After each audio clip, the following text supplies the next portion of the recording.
Так, начинаем, да? У нас почти 30 человек. Всем еще раз добрый вечер. Меня зовут Нурмухамед, я с компании «Предприниматель». Мы в рамках программы «Мигрант Ишкер», где организатором является ПИК Бишкек, мы организовываем вебинар «Бизнес-соломка» на тему налоги и правовые положения в бизнесе. И у нас сегодняшним спикером выступает Мирим Мурсалиева. Это такой крутой эксперт в теме налогов. И хотел бы рассказать, какие темы мы сегодня затронем. Это в первую очередь выбор организационно-правового положения бизнеса, очень актуальная тема для начинающих бизнесменов, да, предпринимателей, и непосредственно основы бухучета, а также в целом налогов и взаимодействие с государственными органами. У Мирим огроменный 11-летний стаж в данной сфере и является на данный момент главным бухгалтером Кыргызско-швейцарского банка. Но помимо этого, а также партнером ОСО ТФС Консалтинг. Помимо этого, Мирим уже успел поработать в ряде ведущих банков Кыргызской республики и, опять-таки, является большим специалистом. Мирим, спасибо, что сегодня согласились с нами выступить.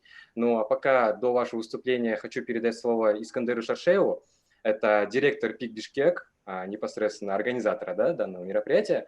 Делать небольшое приветствие, и мы перейдем к самому вебинару. Искандер? Да, спасибо, Нурмухамед. Приветствую всех участников, которые к нам подсоединились. У меня есть небольшая просьба. Можно будет, да, я расшарю там презентацию очень коротенько. Позволить мне расшарить. Так, секунду. Угу. Так, теперь вы можете начать. Отлично, там дайте мне секунду. Так.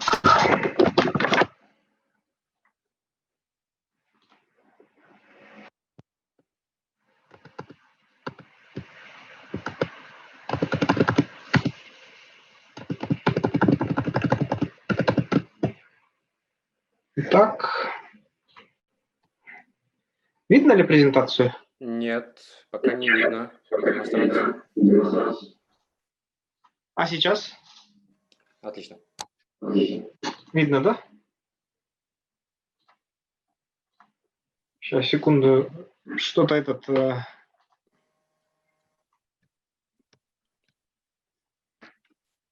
Так, со звуком какие-то неполадки, да, вижу.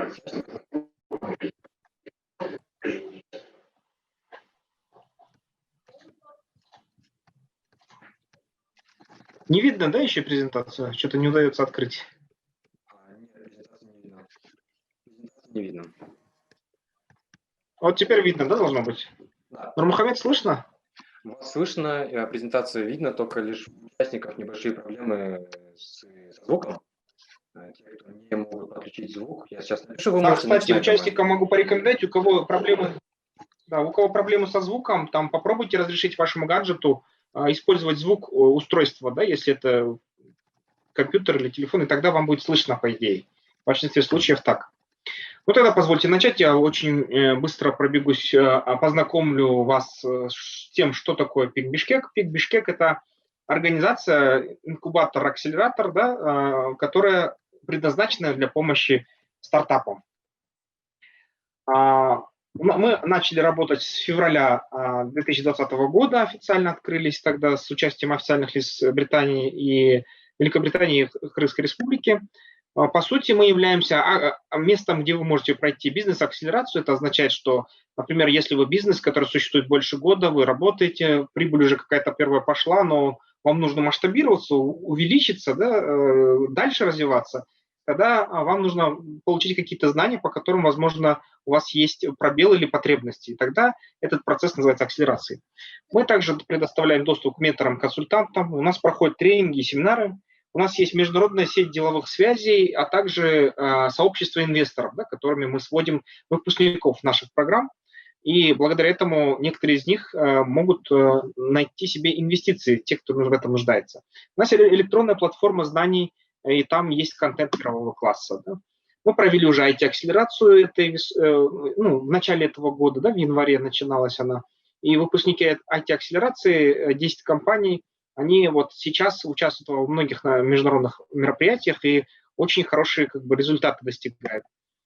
Также мы провели бизнес-рост, акселерационную программу летом, и участники программы тоже из 130 компаний окончило 19 компаний, тоже 3 из них заинтересовались инвесторы после проведения демо-дня. Да? Также мы запустили программу «Мигрант Ишкер» осенью. Сейчас вы как раз участвуете на части этой программы, на бизнес-салонке.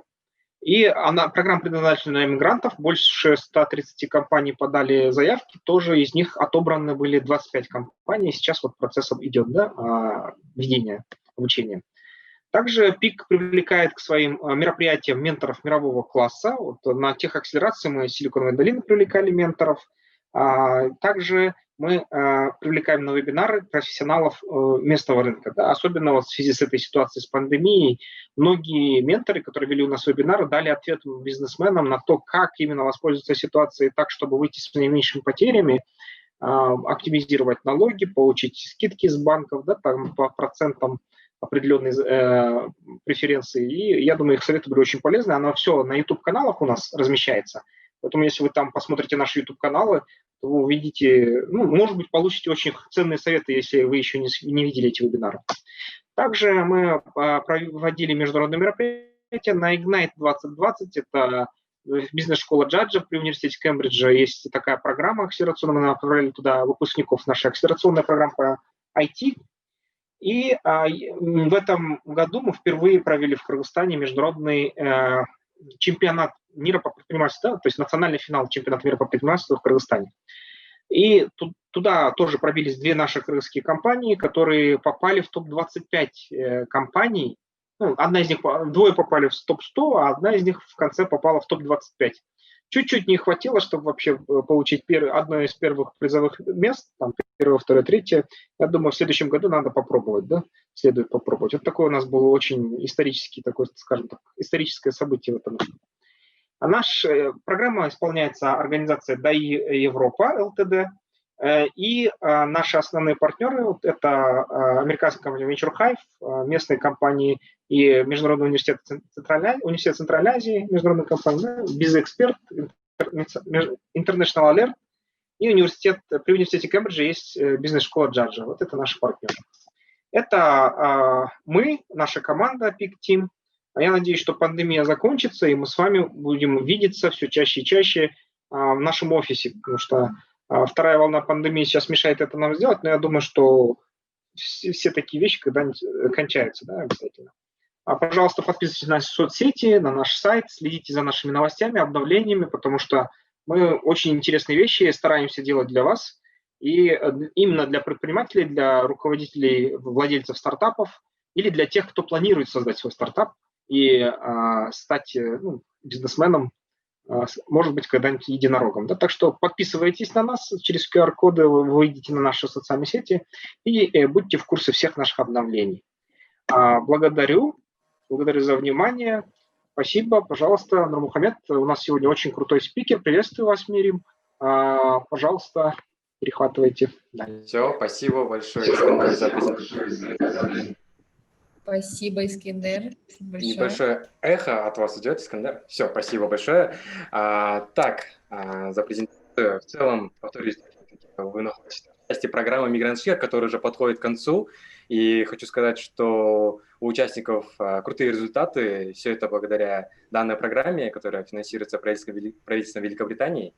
И давайте уже начнем. Мири, можете обратно сделать демонстрацию экрана?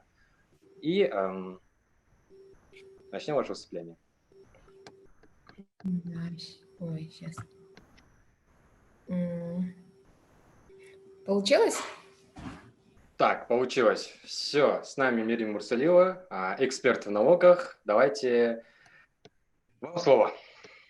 Здравствуйте, уважаемые участники. Я очень рада присутствовать на этом семинаре, вебинаре. Я очень постараюсь на моем опыте рассказать и дать что-нибудь полезное вам, так как в нашем государство достаточно сложно передается там, по налогообложению предпринимателю. Сами все узнают, очень мало ресурсов, где можно узнать, какие льготы можно сделать, какой режим выбрать. И на текущий момент я постараюсь вам рассказать, ну, такие основные моменты, по которым вы могли бы задуматься при открытии бизнеса, либо перетрансформироваться, да, во время вашего развития. Ну, как мы уже говорим, сейчас, минутку. Ну, налоги, да, оно несет две функции. Это фискальные, распределительные и регулирующие функции. На текущий момент наш налоговый кодекс, он достаточно гибкий, просто нужно выбрать оптимальный режим при открытии, допустим, фирмы. Нужно посмотреть, в каком направлении вы будете двигаться и какой режим налогов вам более-менее приемлем. Во-первых, наверное, если здесь есть стартаперы, есть два, да, то есть очень больших вопроса: создавать ОСО, ИП, да, то есть в чем как бы отличие, да, я бы хотела сказать, в принципе, чтобы делать экономическую деятельность, вам нужно платить налоги. Естественно, платить налоги каким образом? Вы должны зарегистрироваться как налогоплательщик. Естественно, если вы выступаете с физическим лицом, вы открываете там частное предпринимательство или индивидуальное предпринимательство. Если там у вас несколько человек, да, и вы открываете ОСО. В принципе, по налогам у обоих одинаковое налогообложение, но у индивидуальных предпринимателей по налогам легче, упрощенный вид налогов. Там также учет ведется, бухгалтерия более упрощенно. Почему люди выбирают ЧП? Потому что его легче потом ликвидировать, меньше требует затрат, то есть ты идешь в налоговую, даешь данные и дальше можешь, ну, дальше двигаться.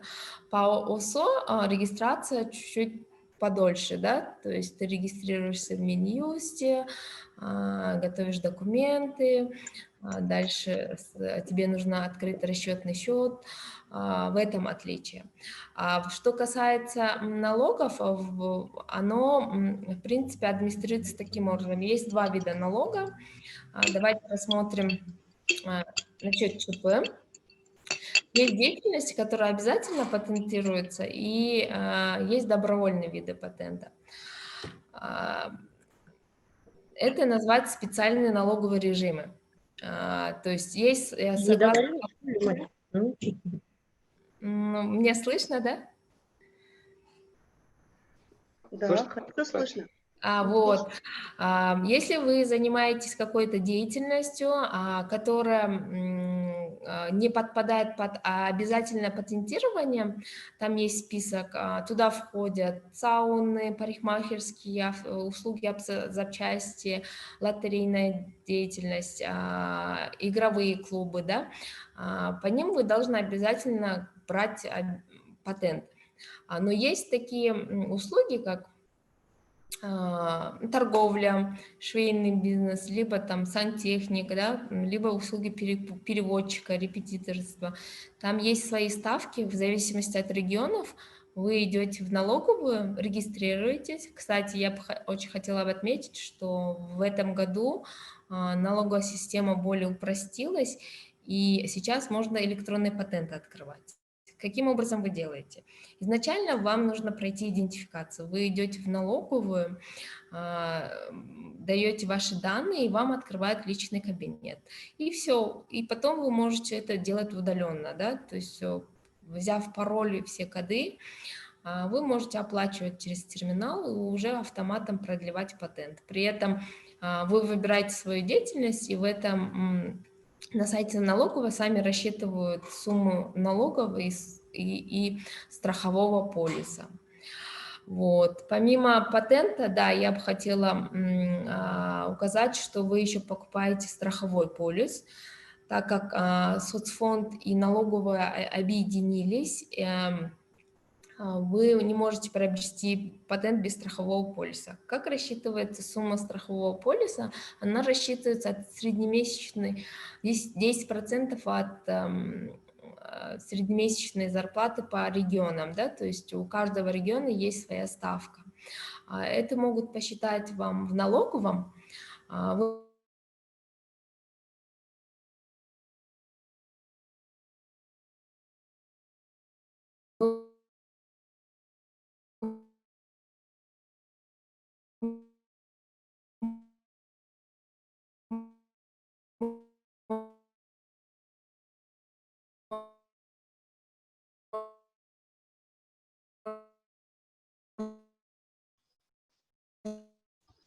Прошу прощения, вы пропадаете.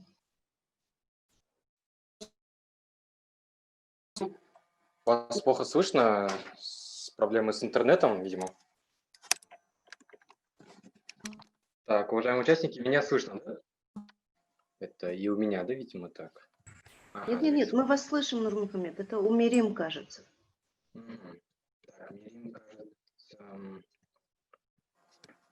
Так, Мирим, вы пропали сейчас, перестало слышно, еще демонстрация экрана пропала. Давайте попробуем. Простите, пожалуйста.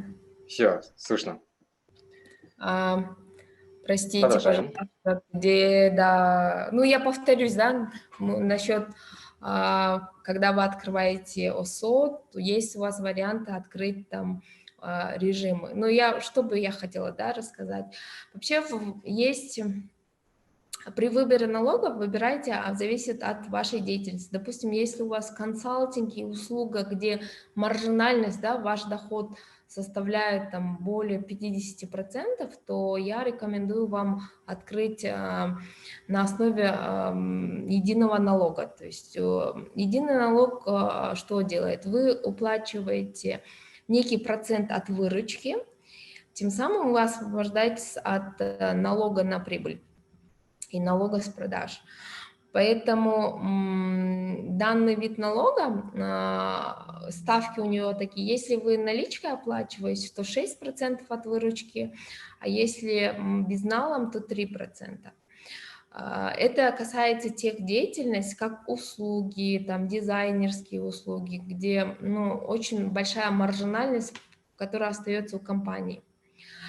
Что касается торговли либо производства, конечно, нужно ввести в общем режиме, потому что налог на прибыль, да, оно будет рассчитываться от нетто, от вашего результата деятельности.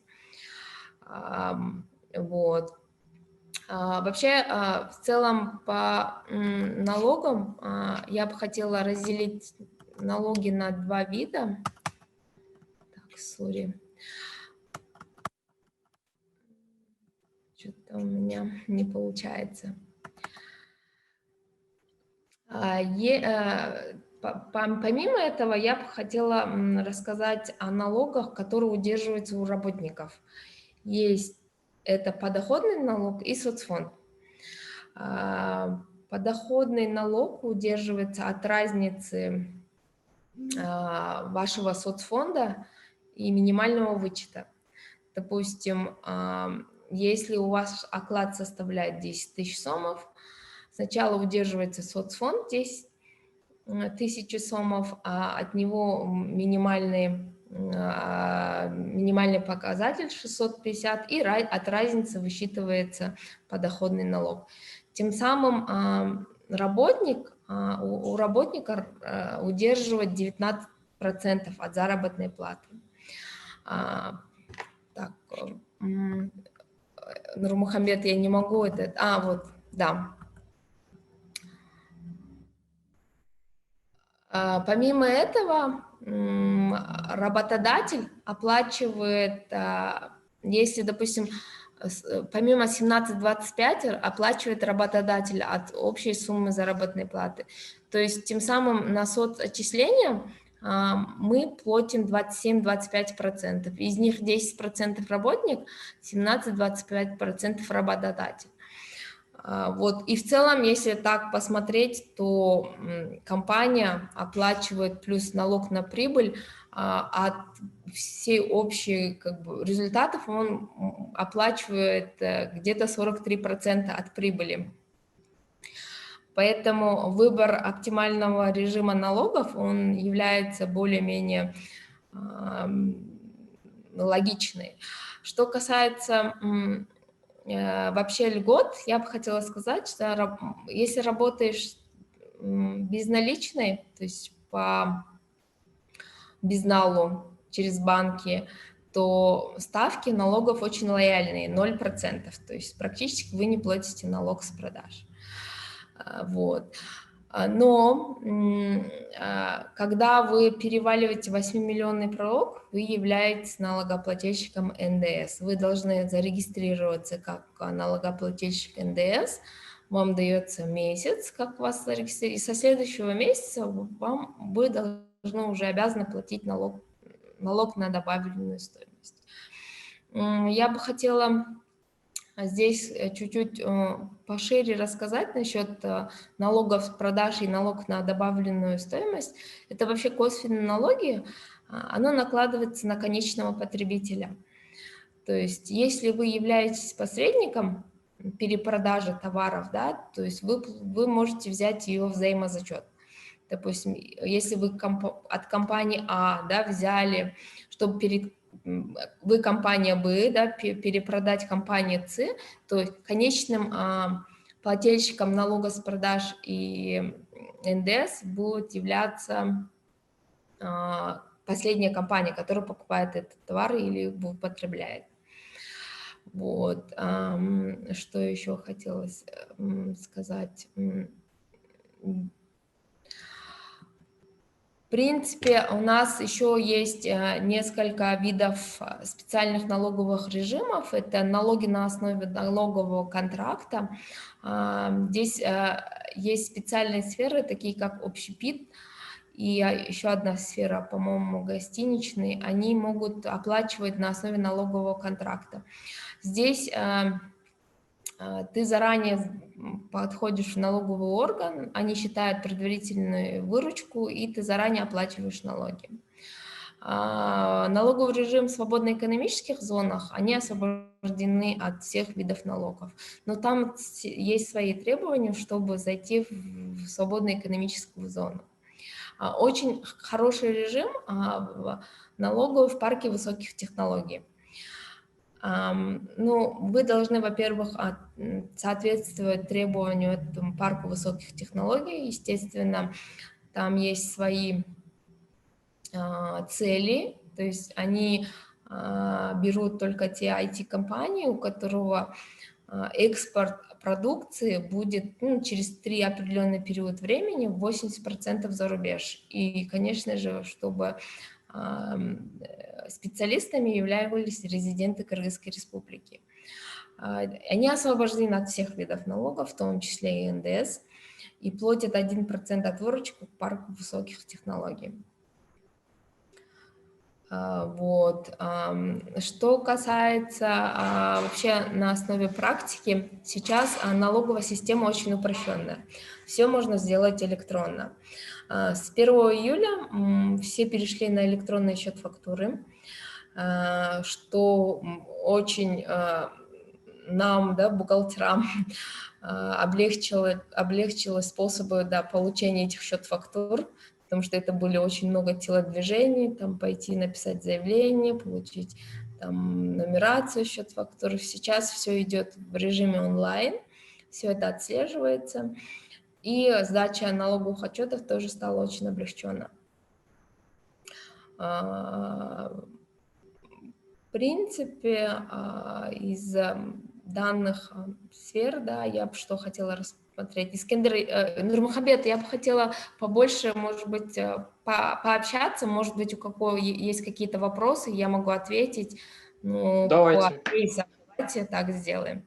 Да, давайте. Смотрите, есть два формата. Можем это делать через чат, можем это делать, чтобы участник появлялся и сам этот вопрос задавал. Пока у нас есть вопросы в чате, я предлагаю сначала ответить на них и потом уже перейти на полуживое общение. Окей? Да, давайте. Как я могу? Хорошо, давайте я сам прочитаю, вы можете пока слушать.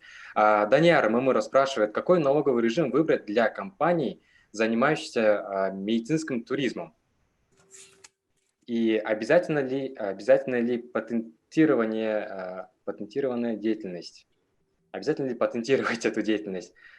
Вот. Какой налоговый режим выбрать для компаний, занимающихся медицинским туризмом? Вопрос звучит так от Даниэра. Мгм. Спасибо, Даниэр, за вопрос. Очень хороший вопрос. Смотрите, вы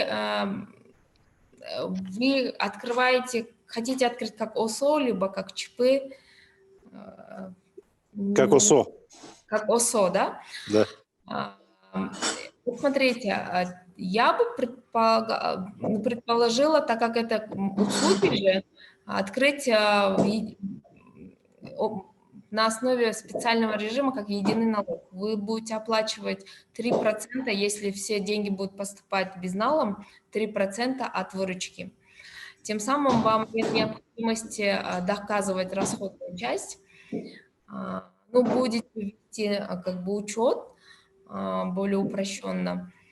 То есть здесь такой, да, вариант, вы договариваетесь с налоговой, что я плачу вам 3%, а остальную часть по распределению расходов я как бы возьму на себя. Дело в том, что это же больше консультативные там услуги, оказывание консультаций, и прибыль возникает в результате комиссии от контракта, от лечения человека, да, допустим. Что будет в таком случае? Ну, то есть это разве не... этот режим, он удобен разве? Нет, если вы смотрите, я просто думала, это ваши специалисты будут консультировать, либо вы, да, то есть если, допустим, вы от комиссионных оплачиваете, то тогда общий режим нужен. Потому что вы же можете доказать расходную часть и как бы от разницы, да, от маржи вы будете платить налог тогда. То есть общий налоговый режим нужен, да? Да. Не по контракту, да, то есть лучше? Нет, по контракту не все подпадают. Там только несколько сфер, по которым вы можете по контракту платить. А патентирование нужно, да, получается? Да? Нет, патентирование не нужно, потому что вы ОСО. Все, понял. Спасибо. Спасибо, Даниэр, за вопрос. Следующее у нас Кириска написала. Продлевать патент и оплачивать налоги можно онлайн. Но, однако, чтобы получить соцполис, все равно нужно идти в налоговую. Это так? Во-первых, чтобы получить патент и соцполис, вы должны первый раз пойти в налоговую, открыть патент и соцполис. А дальше вы можете и соцполис, и патент открывать онлайн. Думаю, на вопрос. Простите, можно я прокомментирую? Да. К сожалению, по крайней мере здесь, в городе Ош, нужно ножками пройти каждый месяц, идти в налоговую, зайти в кабинет, где выдают полис, получить печать. У них это онлайн не развито, поэтому я уточняю, что в любом случае приходится идти. Да вы что, может быть, она не распространена? Я как раз уточнялась сегодня, да, насчет налоговиков, да, как это быть, вы сейчас, говорит, распространяете такую информацию, говорю, настолько это достоверно. Они мне сказали, все, говорит, один раз при идентификации вы проплачиваете, дальше уже все пойдет онлайн. Ну, они мне так заверили. Может быть, в регионах, может, попозже. На деле, да, это оказалось не так, тоже неудобно просто. Спасибо. Иногда бывает, что, допустим, половина льгот, которые в городе мы наблюдаем, налоговые органы не передают гражданам, чем они могут пользоваться. Допустим, сейчас в июле был выдан закон, что могут штрафы списать, если своевременно все налоги либо соцфонд был проплачен. То есть об этом никто тоже не распространяется. Этот закон уже будет завершен, по-моему, в октябре, либо до конца ноября. То есть никто об этом не распространяется. Но вы можете там подать на показать свои, если по каким-то причинам у вас была задержка по соцфонду, либо какие-то штрафы были начислены, то вы могли бы его списать. То есть, к сожалению, вот такого рода как бы льготы, они распространяются очень поздно. То есть я тоже сама узнала, когда уже пошла туда, нигде, ни в каких ресурсах я не смогла это найти.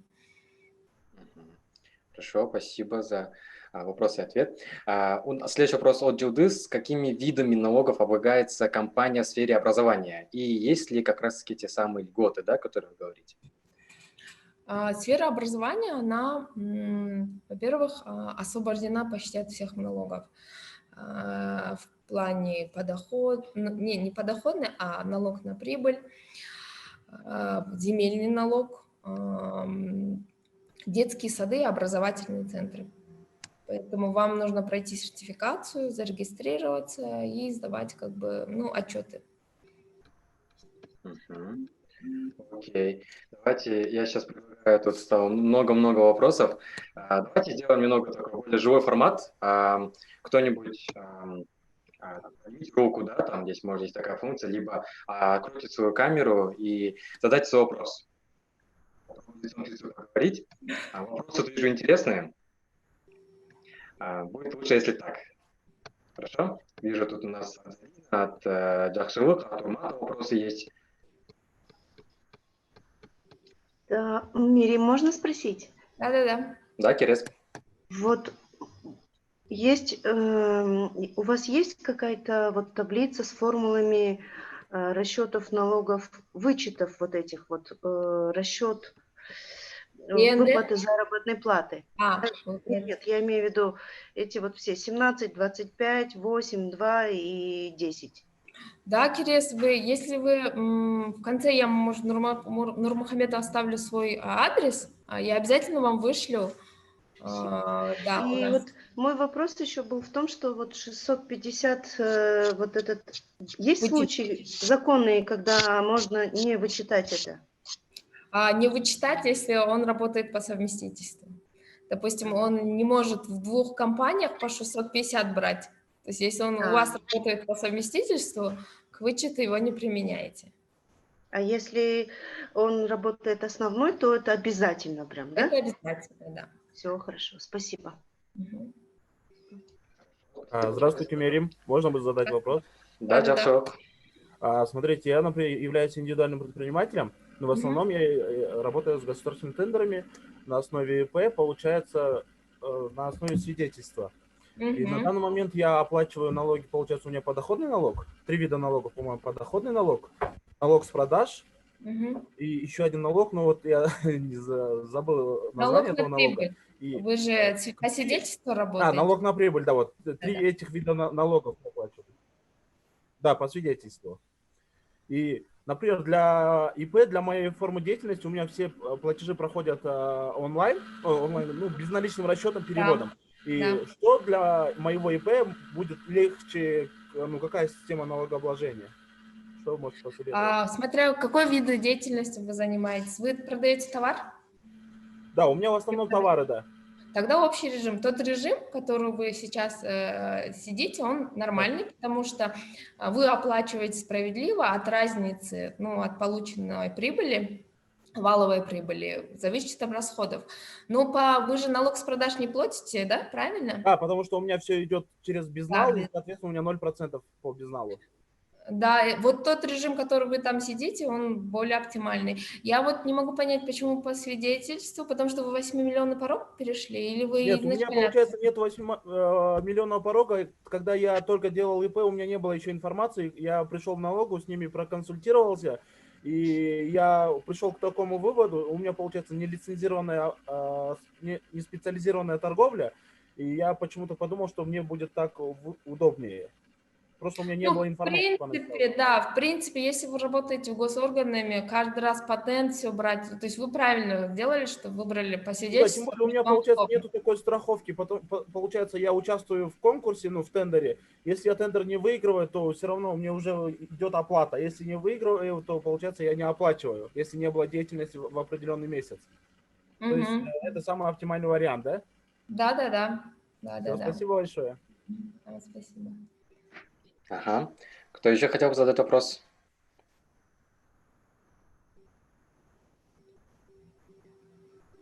Так, тогда обратимся. Айбек Хамраков. Да, здравствуйте, слышно меня? Здравствуйте, Олег. Здравствуйте, Мирим, спасибо. Мы сейчас ведем деятельность, это вот в сфере отделки, это вот декоративная именно отделка интерьеров, стен. Где-то 50-60%, может 40% от общей суммы сделки получается у нас материалы. Мы их закупаем там в отдельных местах и вот так вот работаем. Пока еще юридически не оформлялись, и вот сейчас планируем как-то уже оформиться и вести учетность и так далее. Вот вы как посоветуете мне? Я предложила открыть на одного человека ИП, патент. По виду деятельности вы там, в принципе, в налоговом сайте есть режимы, по отделкам есть определенная сумма, и один раз оплачивать вы можете до 8 миллионов сомов как бы делать обороты. Просто, что такое патент? Ты заранее оплачиваешь сумму, говоришь, я тебе оплатил такую сумму по тарифу, ну, потом по расходам, по доходам вы нас не трогаете. То есть это такой некий авансовый платеж, да. Поэтому, если у вас как бы несколько человек, я предлагаю на одного открыть патент, и все, и заниматься своей деятельностью. Понятно, все, спасибо большое. Хорошо. Так, у нас вижу, есть два желающих, Даниэль и Мерим. Давайте уступим Мерим. И Мерим Сабрадева, прошу вас. Камеру, звук. Отлично. Мерим, здравствуйте. Здравствуйте.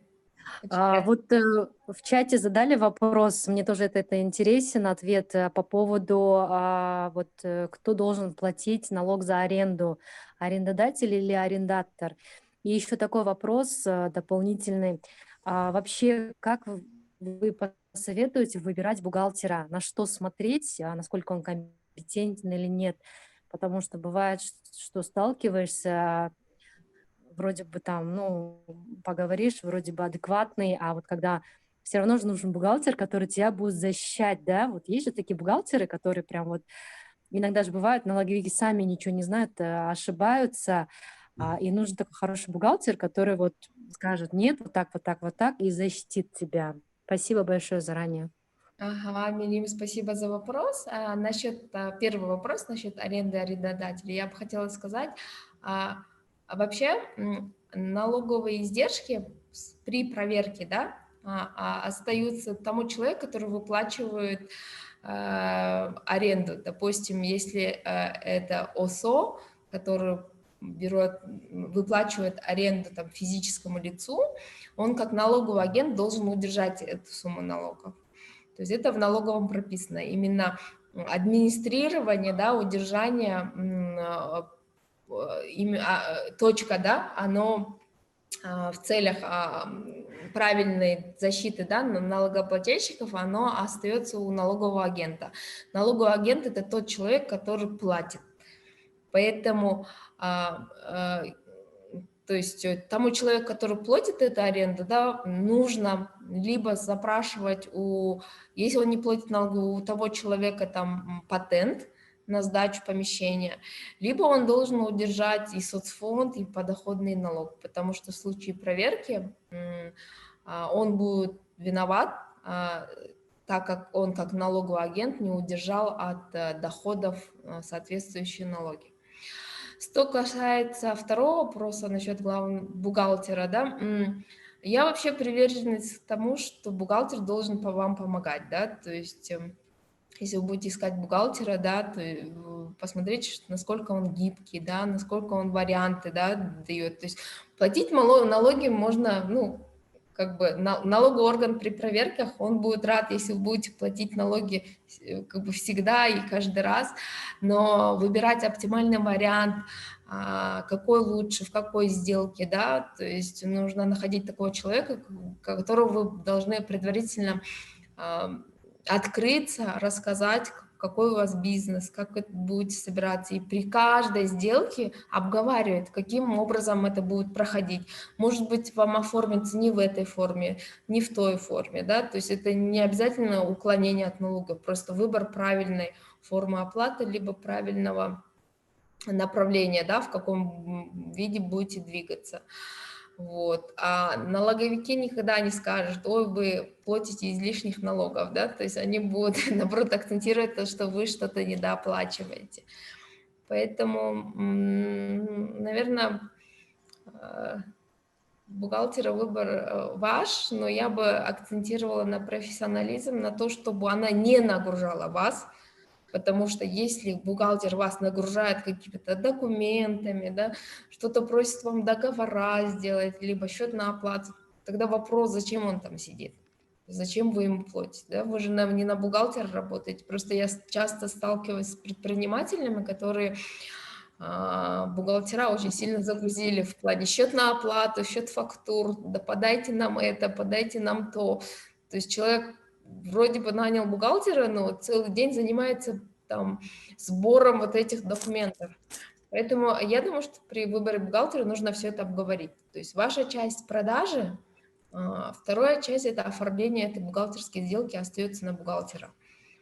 Вот.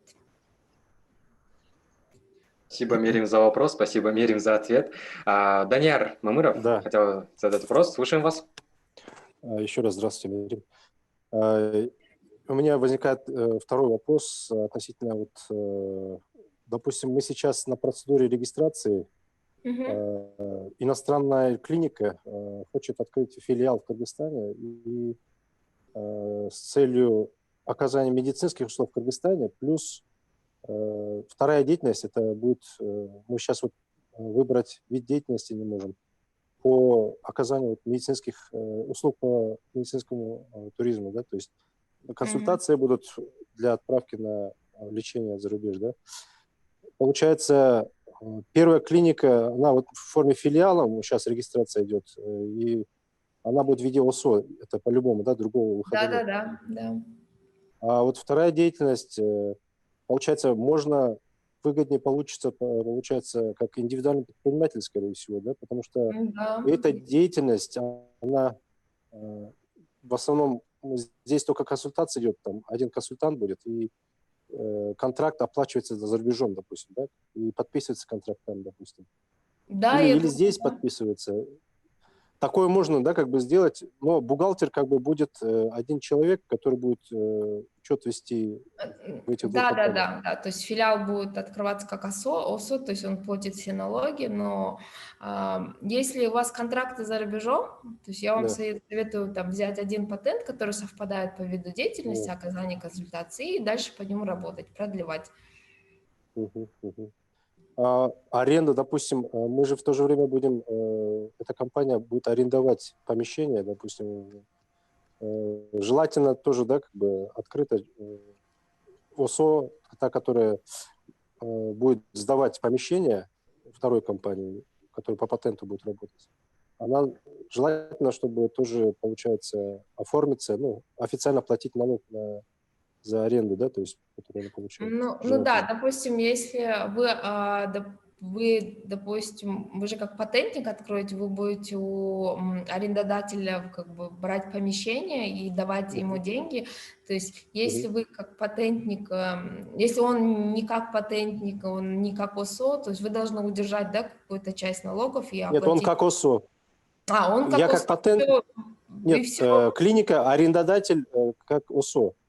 Я по патенту работаю, получается. Да? Ну все, вы же платите налоги. Все, этими патент означает, что вы уплачиваете все налоги на вашу деятельность, расходная часть их не интересует. Как это будет? ОСО, клиника, которая сдает помещение в аренду, это ее, да, как бы. Да, это ее по уплате по доходам, да. Она облагается там по иной виду деятельности, здесь 10% налогом обложится. Но это за недвижимость, я имею в виду, за аренду. Да, за аренду помещения, да. Тоже надо будет, да, платить ее. Нет, имеется в виду, вы же будете им оплачивать, а им в конечном счете доходов они сами будут оплачивать. Сами оплачивать. А расходы минус доходы от нетто будут оплачиваться. Ну и, соответственно, надо обязательно вот эту вот аренду, как вы еще в предыдущем сказали, напомните, как оформить надо, чтобы... Да, аренда, чтобы официально... Да, арендодатель. Нет, смотрите, вы как патентщик подписываете с ним договор, и вы платите аренду, а там уже дальше все налоговые издержки, и там остаются от этого ОСО, кто получает этот доход. Так как вы как предприниматель, у вас есть патент, и вы говорите, что я уплатил все налоги, там все обязательства переходят на ОСО. Значит, индивидуальный предприниматель – это только один человек должен быть, да? Несколько консультантов нельзя, да, как бы иметь у себя? Да, он же и так является, то есть индивидуальный предприниматель – это физическое лицо, которое может заниматься экономической деятельностью без открытия юридического лица. Ну, если у вас несколько консультантов, вам как бы не очень важно, чтобы соцстрахование к вам на пенсию попало. То есть вы можете один патент открыть и несколько консультантов, да, нанять. Посмотрим. Все понятно. Спасибо большое. Спасибо. Вижу, Мирим, у вас, хотел сказать, Мирим немного приболела на этапе восстановления, поэтому, наверное, будет лучше, если мы с вами примем одно решение, да, мы обещали 1,5 часа провести, но ввиду состояния здоровья закончим немного раньше, но вопросов вижу много. Так, Урмат, вижу, Зарина, Нурджамал. У вас есть вопросы? Давайте, прошу задать их вживую, так будет намного естественнее. У меня такой вопрос. Здравствуйте.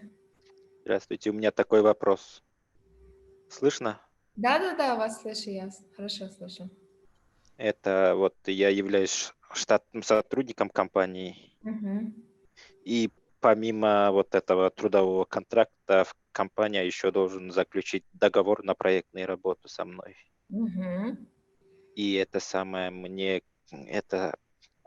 а потом оплата будет вести в зависимости от объема проектных работ. И это самое начальство сказал, что где-то что-то будет, например, оплата будет вестись где-то недвижимостью, где-то движимой, недвижимой. Это движимым и недвижимым имуществом. И как его будем декларировать? Вы будете открывать как ИП? С вами будут контракт заключать? Или вообще не будет нигде фигурировать эти вещи? Нет. Ну, какой патент нужно оформить, чтобы это самое, когда я буду брать оплату, чтобы был налоговый вычет, а вот если будет безналичный расчет в виде бартера, и как надо будет декларировать то имущество, которое получаю за свои услуги? Как бы по законодательству это будет это будет тоже доход в виде нематериальных, да, вещей от стоимости. Ну, например, машина или квартира, например, за услугу проектную. Да. Ну, я бы на вашем месте, допустим, может быть, вы машину купили сами.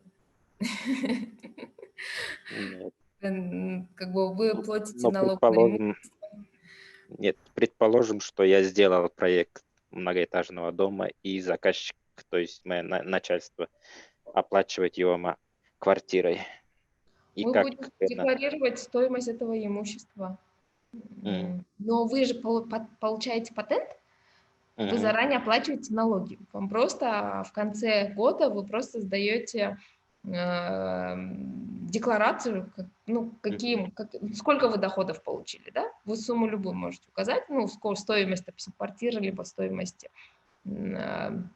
машины.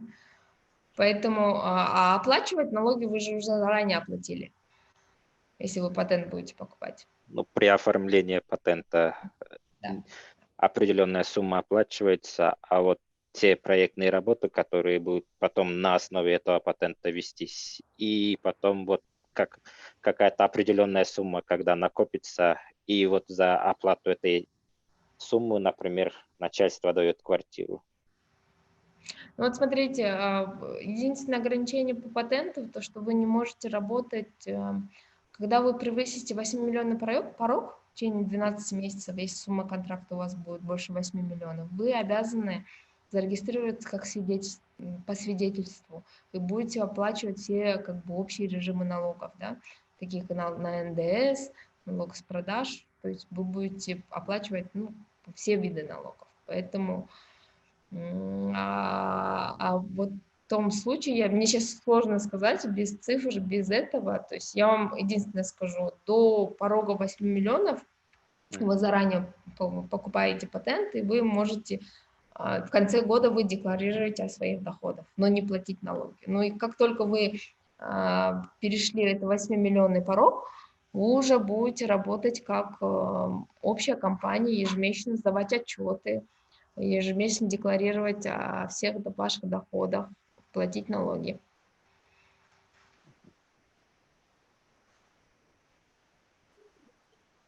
Вам слышно, да, Урмат?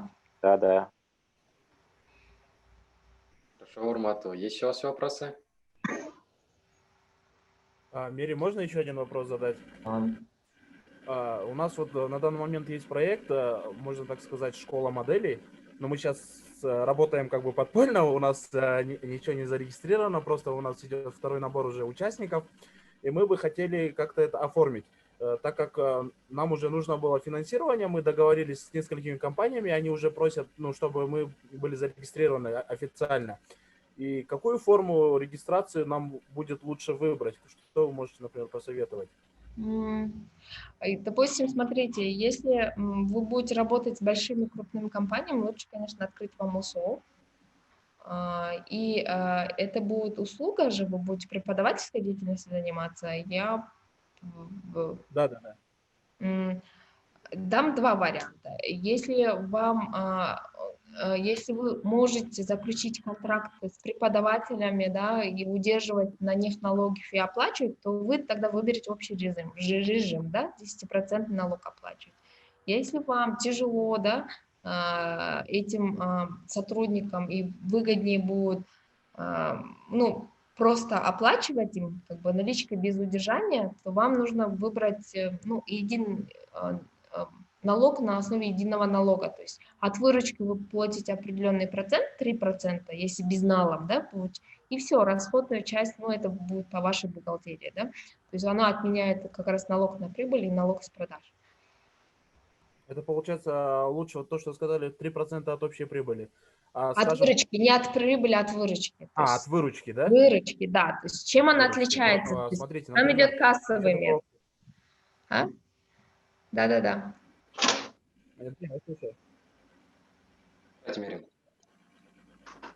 Я вас слушаю, я вас перебил, извините. Я говорю, я чуть-чуть подзабыла. В общем, вот смотрите, единый налог оплачивается от выручки. Допустим, если у вас контракт на 10 тысяч сомов, да, вы 3% 10 тысяч сомов оплачиваете. Общий режим как идет? Допустим, если у вас контракт на 10 тысяч сомов, 7 тысяч вы отдали за товар, на 3 тысячи вы делаете налог на прибыль. Поэтому я говорю, выбор единого налога, оно зависит, если у вас маржа большая, там 50-60%, да, допустим, как в услугах, да, в консалтинговой деятельности, да, то лучше выбрать единый налог, да. То есть я плачу там 3% от выручки, а расходная часть я как бы сама закрываю. То есть вам нужно вот так посмотреть от ваших маржинальностей. Все, спасибо. Поэтому... Ага. Мирим, можно еще один вопрос? Да. Вот как раз про предприниматель, который платит единый налог 3%. Его деятельность, прям формулировка такая, оказание консультационных услуг, экономической деятельности, что-то там. Вот. И теперь компания, которая хочет нанять этого человека, не соглашается нанимать его по этому свидетельству. Почему? Утверждая, то есть это деятельность проектная тоже, утверждая, что они должны, то есть если его оформят таким образом, через патент, через свидетельство, неважно, что якобы тогда командировки больничные и отпуска не оплачиваются. Это так?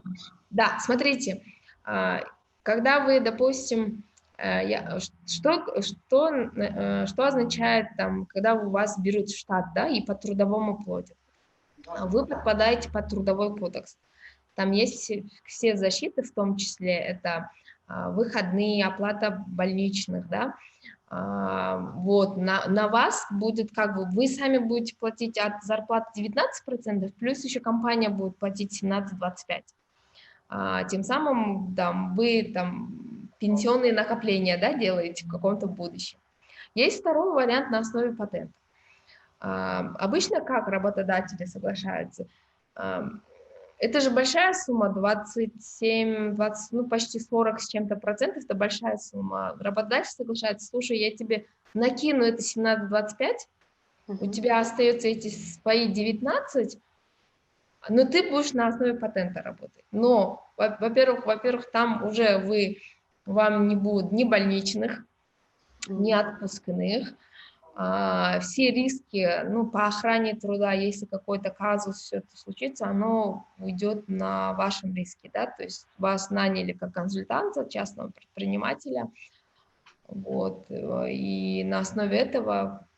Ну, и командировочные, они тоже могут не Нет, вы платить. можете в контракте указать, в контракте, допустим, как мы указываем, открывается ИП, она оказывает консультационные услуги, есть определенная маржа, да, допустим, 500 сомов за час, да, вы определены, и плюс к этому не включается, допустим, это помимо командировочных, а командировочных вы отдельным счетом выставите, то есть по факту, когда вы поедете туда, все оплатите, это укажите в контракте, что это доп. Расходы, которую они возместят после там, предоставления подтверждающих документов. Хорошо. Спасибо. Ну, то есть теоретически можно так оформить и немножко не платить много налогов, верно? Ну, я, допустим, если бы я была не банковским работником, я с удовольствием перешла бы на патент. Если так посчитать, за 11 лет стажа у меня сколько сомов? 8 тысяч накопилось на 800 сомов? Нет, не 8 тысяч, 800 сомов накопилось в пенсии. Поэтому я не знаю, у кого какой-то режим, допустим, но я бы эти деньги, которые платит компания, либо это, я бы, например, что-то бы накопила и что-то купила, да. Единственное, на больничные, то есть больничные не оплачиваются и... Отпуска. Отпуска, да, 28 дней не положено. Хорошо, спасибо. Добрый вечер, можно задать вопрос?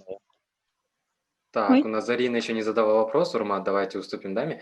Зарина, мы вас слушаем. Так, добрый вечер. Вечер добрый. Мирим скорейшего восстановления. Спасибо большое. Так, и вот вопрос у меня. Насчет мини-кондитерской фирмы. Если ее открывать, то вот ЧПшникам как оформить как ЧП, либо как УСО? Оформить как ЧП? Вам будет, во-первых, легче? Вопрос. Ага.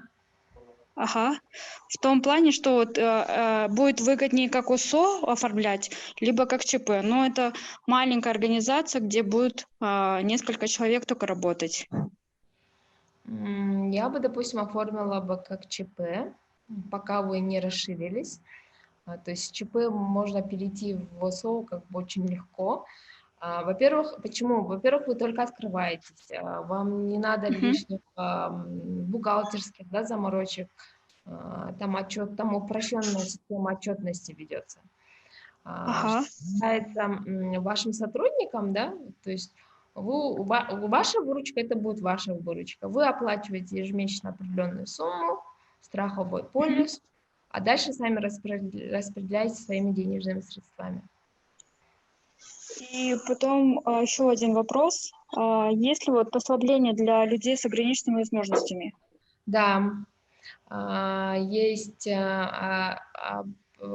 по-моему, по инвалидности 1, 2, 3 группы есть послабление почти по всем налогам, у них освобождение есть, но там есть там нужно пройти аккредитацию. Что такое аккредитация? То есть пройти несколько, либо состоять в такой организации, где это 50%, да, являются люди с ограниченными возможностями. При этом там собираются соответствующие справки и документы. То есть я могу более уточненно вам на почту скинуть, как-то вот сейчас вот я не помню. Ага. Но есть послабление. Но чтобы получить послабление в любом налоговом режиме, да, это очень-очень куча документов нужно собрать. Но я думаю, что это нужно людям делать. Просто не пользуются, потому что очень сложно все это собирать. Вы не знаете же, наши государственные органы, очень много бюрократии. Но если у вас есть такие, нужно как бы добиваться его, проконсультироваться и как бы добить и брать вот эти послабления. Ага, спасибо. А еще вот дополнительный вопрос. Если вот зарегистрирована организация в Бишкеке сама, но производство у него получается в регионе, и платит он налоги, получается, в бишкекский бюджет, не в местный.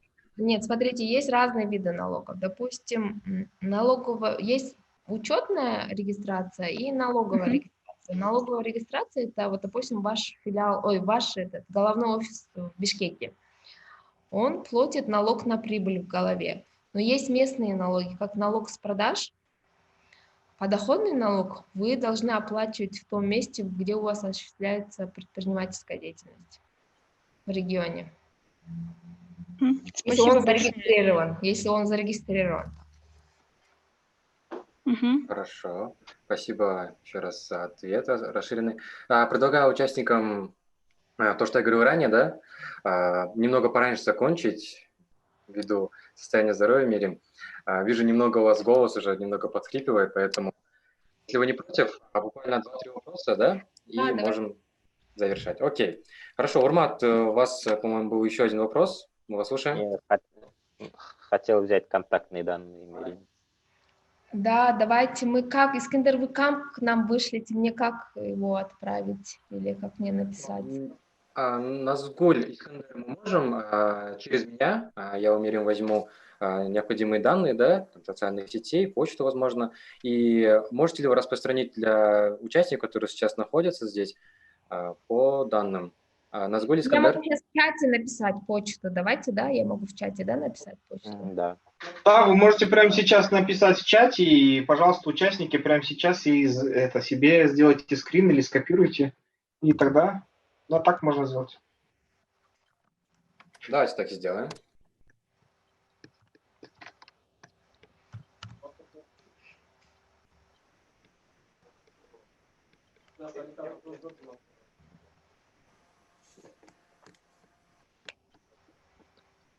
Так, еще немного, пару вопросов разберем. У кого есть какие-либо вопросы?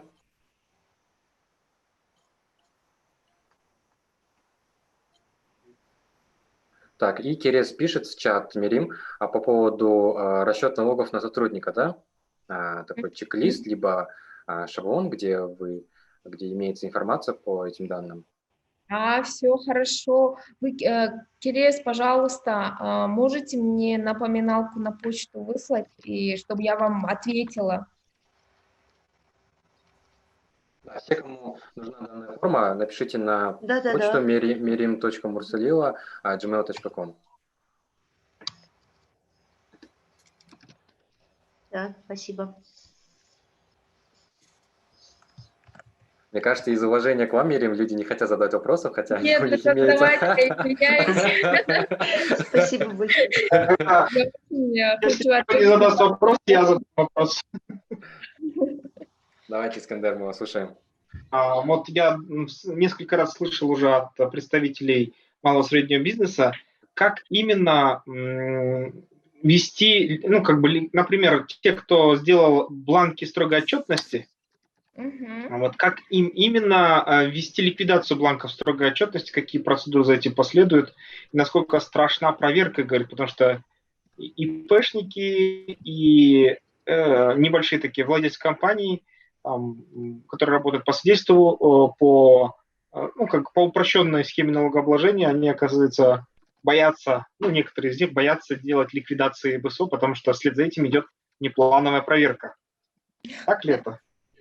Смотрите, насчет бланков строгой отчетности. Вы просрочили сроки, вы должны были все сдать до 1 августа, ликвидировать все, то есть нужно было отдать данные о том, что о неиспользованных счет-фактурах, потом их предоставить. Ну, бланков-то строго на руки не выдается, просто вот эти номера счет-фактуры, они зарегистрированы на вас. Поэтому при проверке там будут, наверное, вопросы. Что касается ликвидации, а вообще проверка, знаете, как проходит? Проверка проходит на основе рискоориентированности. То есть налогоплательщиков много. По сути, как она должна проходить?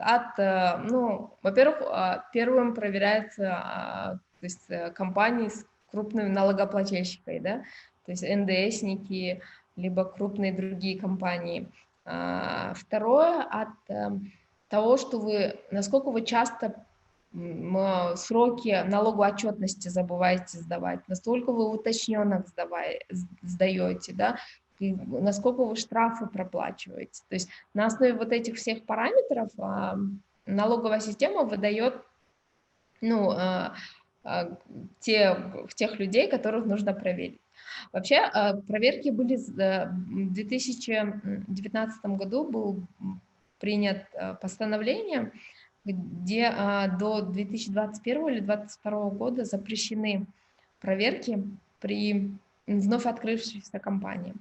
При ликвидации как такой проверки нету. Единственное, ЧП ликвидируется очень легко, быстрее, чем ОСО. ОСО ликвидация чуть тяжелее. Поэтому ЧП открыть легче, если у вас небольшая компания, либо один учредитель. Вот. Искандер, получили ответ? Да, спасибо большое. В принципе, все вопросы. Окей, уважаемые участники. Если есть вопросы, то, пожалуйста.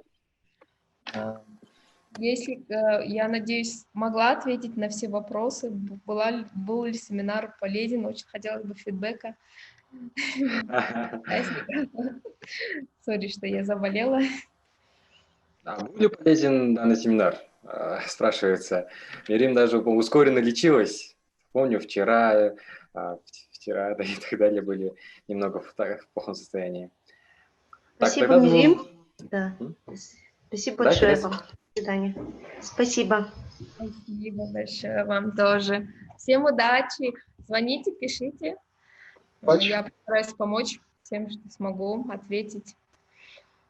Хорошо. Тогда, думаю, пора заканчивать наш семинар. В комментариях тоже очень-очень много спасибо. Выздоравливайте, спасибо, выздоравливайте написано. И вправду вам большое спасибо. От имени компании предпринимателей нашего генерального директора Даниара Эмилова благодарность за то, что смогли, несмотря на болезнь, да, поучаствовать, не подвести. Сколько желающих, да, у нас, сколько вопросов, да, эти люди с вопросом очень долгое время шли. И конкретно, если брать участников мигрант-шкера, и тут вы просто сразу 2-3 предложениями все сомнения развеяли. Спасибо большое, выздоравливайте. Уважаемые участники, спасибо вам. Мирим, завершающее слово. Да, уважаемые участники, спасибо вам большое, вы тоже не болеете. Удачи вам во всех сферах. Вот. Разумно платите налоги. Вот, Искандер, спасибо за вашу предоставленную возможность выступить в вашем проекте. Даниару особая благодарность. И Нурмухамбету. Спасибо. Хорошо, Искандер. Спасибо большое, Мирим. Всем пока. Всем до свидания. Всем мира, всем хорошего вечера. Будем на связи. Всего доброго. Всего доброго. Все, всем до свидания, всего доброго.